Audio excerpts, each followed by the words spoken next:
Hi everybody, in this video we are going to discuss about the new chapter called as the biological classification. Biological classification. So in the previous chapter, the living world, we understood about the hierarchy. The main part of the chapter is about the hierarchy, taxonomic hierarchy. Okay, and now in this video we will be clearly understanding about those different categories and especially about different types of organisms which are there in different kingdoms. Okay, in different kingdoms we are going to understand now. So actually, if you are looking at in the ancient period, okay, ancient, when the human civilization started, okay, there is no scientific method of grouping the organisms. No one knows based upon the scientific method that they should group the organisms because the knowledge is very less in those days. So that's why in those days what they used to do is that just based upon the use and the use of different types of organisms, based upon the use of different types of organisms, they used to classify the plants and animals. They used to classify the plants and animals. So here use, based upon the use means what? Here based upon the use means just to be the based upon the use we are classifying the organisms means whether they are used for food,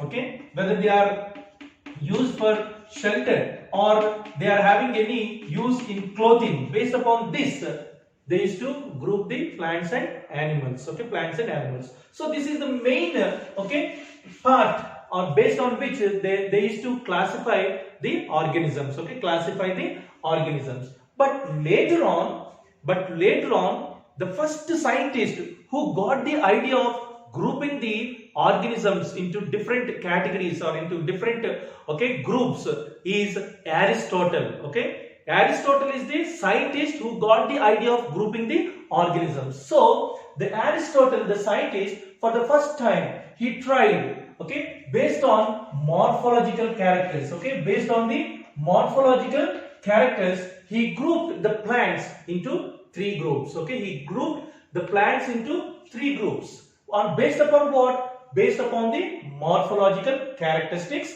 Aristotle for the first time, okay, he had grouped the plants into three groups. Okay, grouped the plants into three groups. First one is called as the herbs. Okay, the second one, as we all know, shrubs and trees. So herbs, shrubs and trees.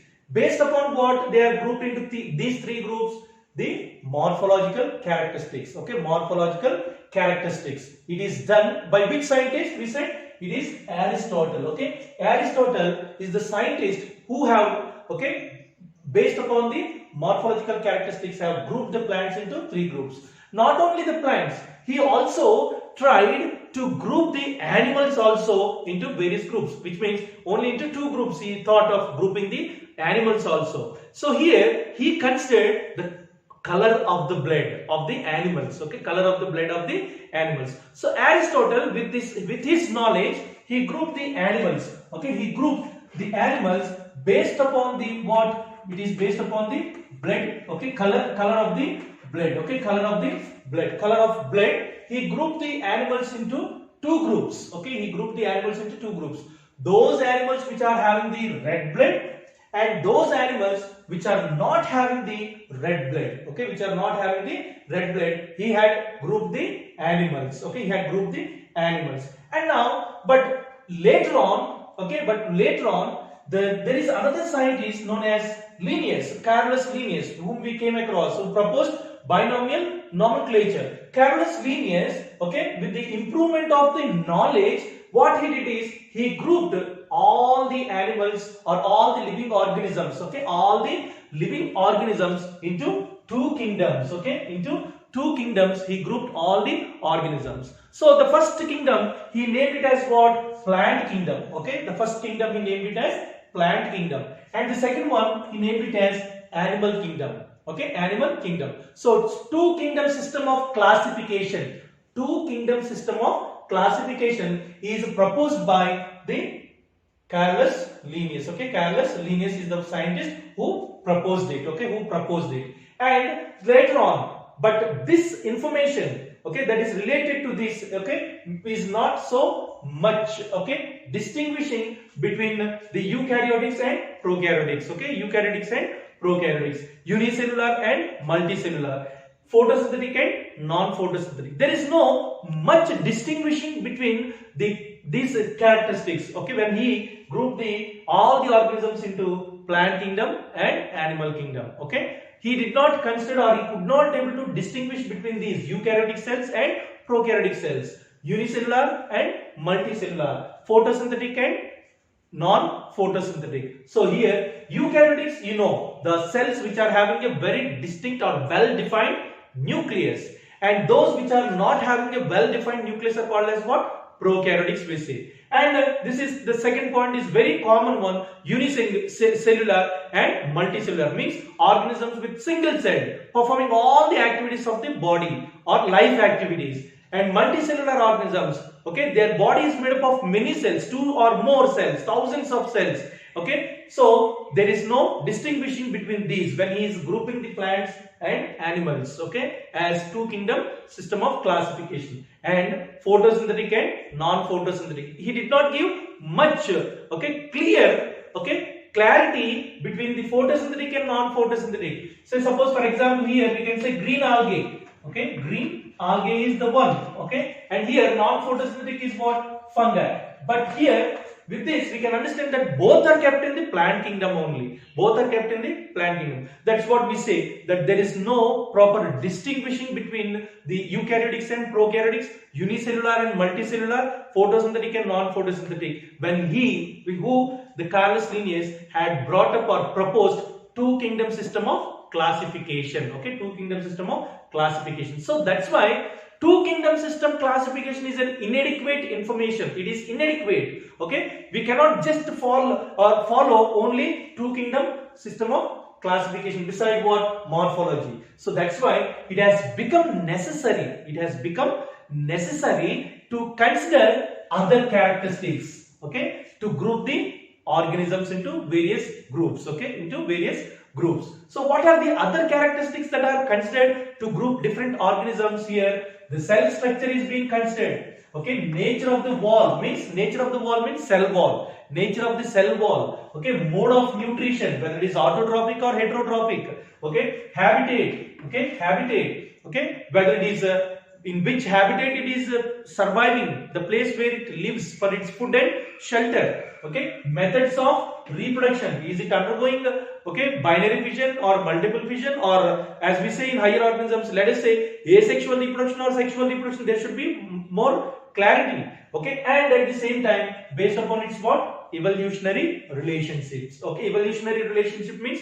how that particular organism is undergoing changes, slow and steady changes, okay, as from one generation to another generation. And when it is changing, is it carrying the same characteristics or undergoing some changes and forming into a new species? All those are studied under evolutionary relationships. So all these should be considered. But here Carolus Linnaeus considered only, he could not able to distinguish, okay, he could not able to distinguish between eukaryotes and prokaryotes, unicellular and multicellular, photosynthetic and non-photosynthetic. But still he had brought what? Two kingdom classification. Okay, he brought all these, okay, all these characteristics. Okay, two kingdom classification.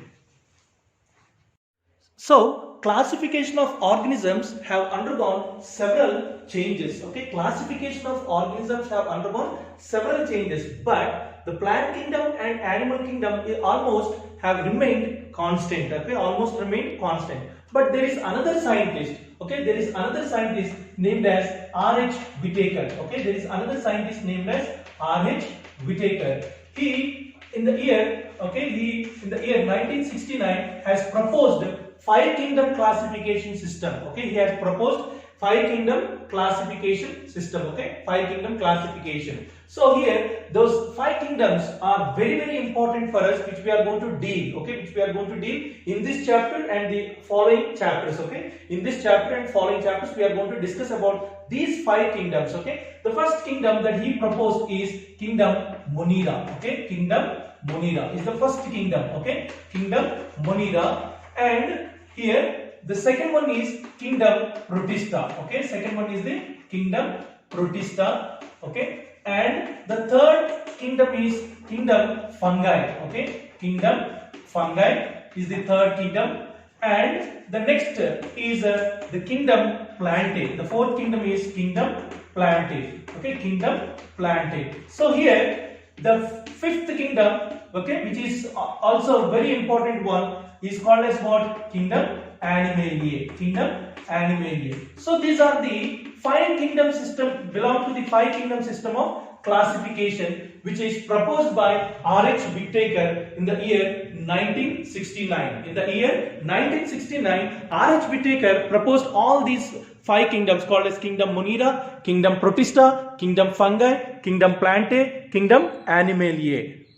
So R.H. Whittaker, as he had considered the five kingdom classification, okay, five kingdom classification, Kingdom Monera, Kingdom Protista, Kingdom Fungi, Kingdom Plantae, Kingdom Animaliae, he has proposed this five kingdom classification based upon this criteria, okay, based upon this criteria, where he considered the cell structure, thallus organization, mode of nutrition, reproduction, and phylogenetic relationships. So he considered this criteria, okay, the cell structure, the shape of the cell or the cell wall of which it is made up of, thallus organization, its body, how the body is organized, whether it is completely differentiated or not, or it is the same, okay, flat body, or is it appearing like a flat body, okay, or the mode of nutrition is like either it is autotrophic or heterotrophic, okay, reproduction asexual or sexual, okay, phylogenetic relationships means whether it is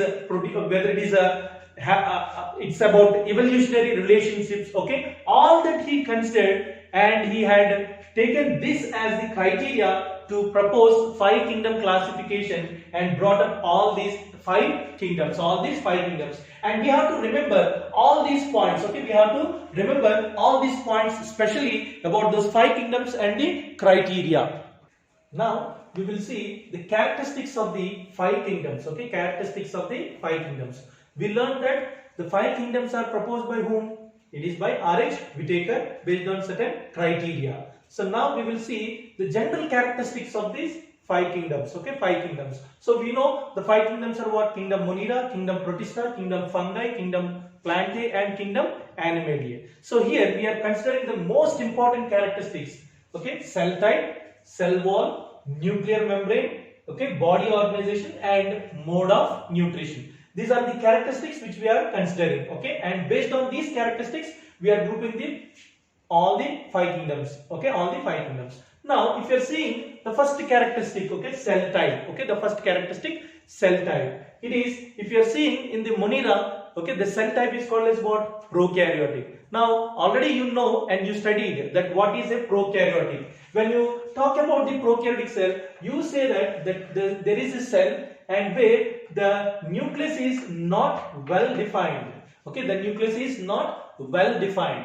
So when there is nuclear material and the nucleus is not well defined, we call it as what? As a prokaryotic cell, okay, as a prokaryotic cell we call it as, and in the same way, this is the first characteristic that we have to remember. So Monera is a prokaryotic cell, Monera is a prokaryotic cell, and now we will be seeing all the characteristics one by one regarding the Monera. So now if you are taking the cell wall, okay, if you are taking the cell wall, if you are taking the cell wall of the Monera, okay, of Kingdom Monera, it is non-cellulosic, we are saying, okay, it is non-cellulosic, okay, which means that it is made up of polysaccharide plus amino acid, but it is non-cellulosic, we are saying. It is having this cell wall, but it is non-cellulosic, okay, it is non-cellulosic, means it is not made up of cellulose, it is made up of polysaccharide and amino acids, okay, that is the cell wall of Kingdom Monera.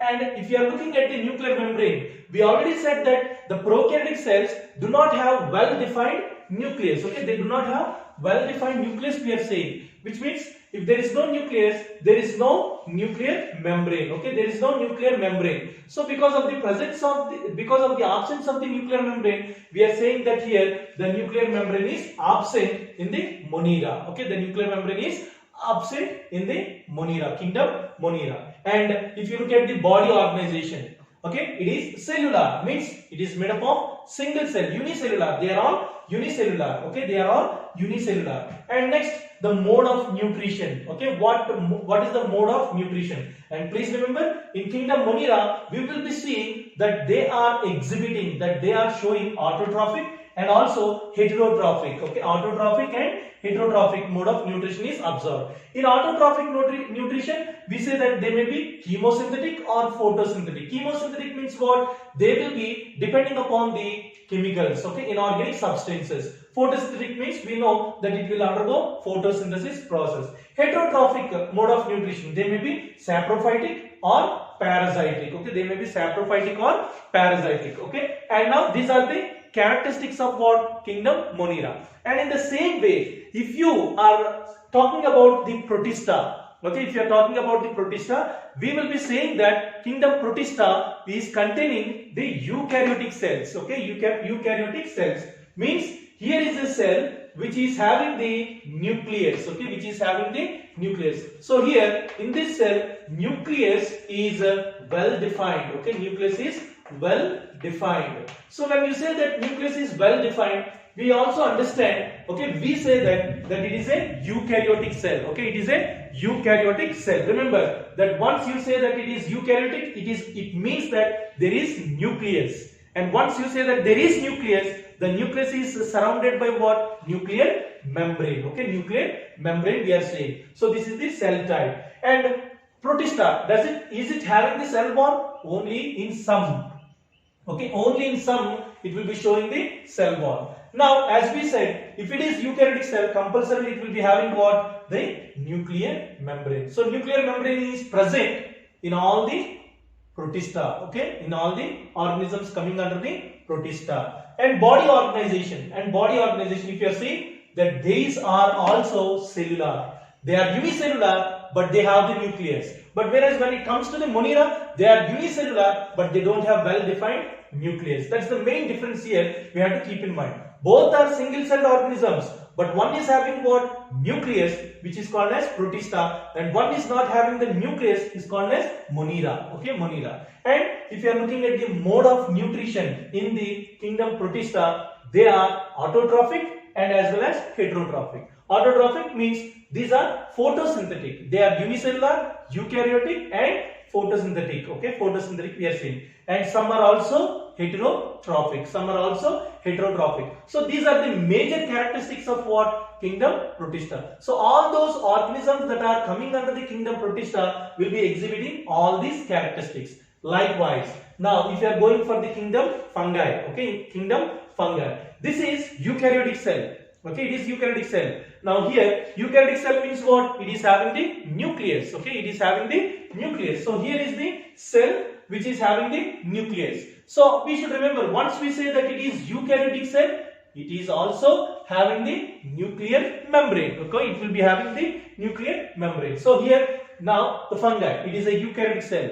Based upon what? The presence of well-defined nucleus, you are using this term eukaryotic. And present without cellulose. There is a cell wall, but it is without what? Cellulose. Okay, it is not having the cellulose. Please remember that the cell wall is not made up of cellulose in the fungi. Okay, in the fungi.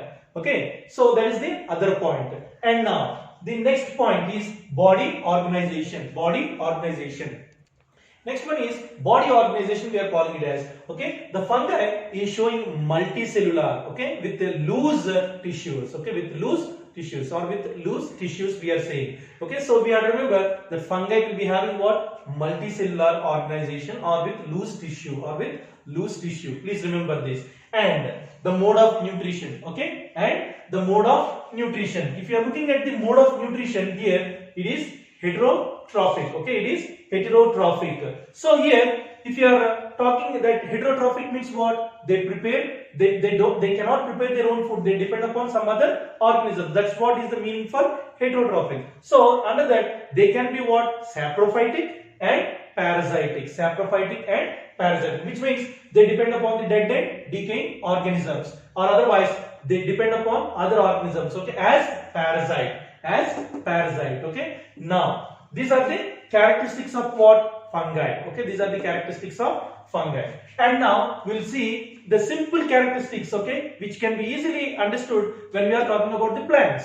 Okay, what is the cell type? Every plant cell is what? Eukaryotic. Okay, which means what? They will be having the nucleus. Because of the presence of nucleus, we are using the word eukaryotic. So, do they have cell wall? Yes, the cell wall is present. And that cell wall is made up of what? Cellulose. Okay, the cell wall is made up of cellulose. See here now, all these from the kingdom Monera till the plant A, they are showing the cell wall. They are showing the cell wall. Okay, but the thing is, it depends upon the chemical composition. It depends upon chemical composition. So here only the plants are showing what? The cell wall which is made up of cellulose. Cell wall which is made up of cellulose and nuclear membrane. So we understood that once it is eukaryotic or once it is having the nucleus, that nucleus is compulsorily covered by what? Nuclear membrane. So nuclear membrane is present. Nuclear membrane is present. And body organization.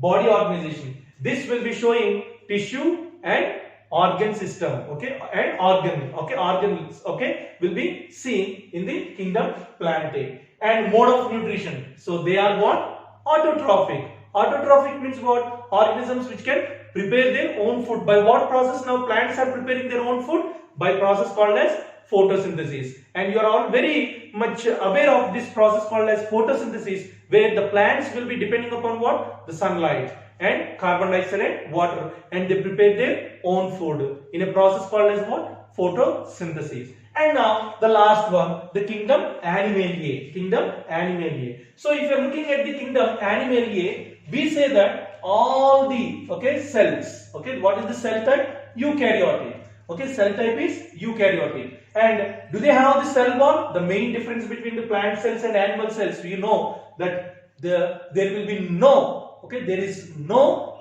cell wall present in the animals, present in the animal cells, present in the animal cells. No animal cells will have the cell wall. If it is having cell wall, we will not call it as an animal cell only. Okay, so cell wall is absent. And next one is what? Nuclear membrane. As we said, once it is eukaryotic, compulsorily it is having what? The nuclear membrane. So nuclear membrane is present. Body organization. Body organization. So when you see the body organization in the kingdom Animaliae, they will show tissue level of organization, organ and organ system of level of organization will be shown by the animals. Okay, different animals will be showing tissue level, different animals will be showing organ and organ system level of organization will be seen in the animals. Okay, in the animals. And the last one, mode of nutrition. Mode of nutrition. So when we look at the mode of nutrition, okay, they are all heterotrophic.